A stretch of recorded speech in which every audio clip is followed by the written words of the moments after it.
கரூர் அருகே மூதாட்டியை கொலை செய்து 1.5 சவரன் தங்க நகைகளை கொள்ளையடித்துச் சென்ற சம்பவம் அதிர்ச்சியை ஏற்படுத்தியுள்ளது. நள்ளிரவில் வீடு புகுந்து தனியாக வசித்த மூதாட்டியின் உயிரை பறித்த கொள்ளையர்கள் சிக்குவார்களா? கரூர் மாவட்டம் உப்பிடமங்கலம் அருகே சாலப்பட்டி கிராமத்தைச் சேர்ந்தவர் தாயாரம்மாள்.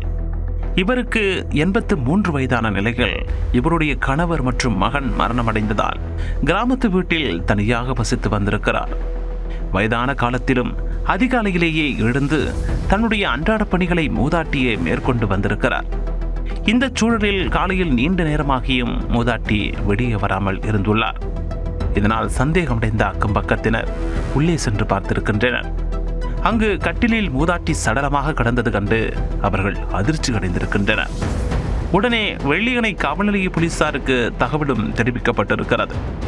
சம்பவ இடத்துக்கு வந்த போலீசார் மூதாட்டியின் உடலை கைப்பற்றி உடற்கூராய்வுக்காக கரூர் அரசு மருத்துவக் கல்லூரி மருத்துவமனைக்கும் அனுப்பி வைத்தனர். இது தொடர்பாக வழக்கு பதிவு செய்த போலீசார் விசாரணையை தொடங்கினர்.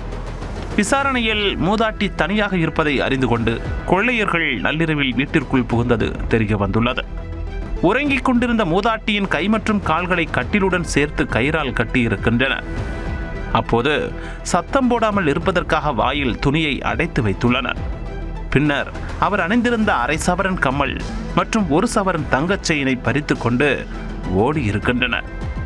நகையை பறிக்கும் முயற்சியில் வாயில் துணியை வைத்து அழுத்தியதில் மூதாட்டி மூச்சு திணறல் ஏற்பட்டு உயிரிழந்ததாக கூறப்படுகிறது.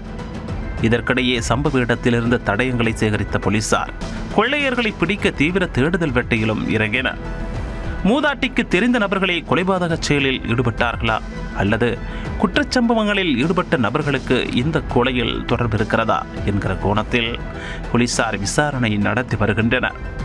நள்ளிரவில் வீடு புகுந்து தனியாக வசித்து வந்த மூதாட்டியை கொலை செய்து 1.5 சவரன் தங்க நகைகள் கொள்ளையடிக்கப்பட்ட சம்பவம் கிராம மக்கள் மத்தியில் அதிர்ச்சியை ஏற்படுத்தியிருக்கிறது.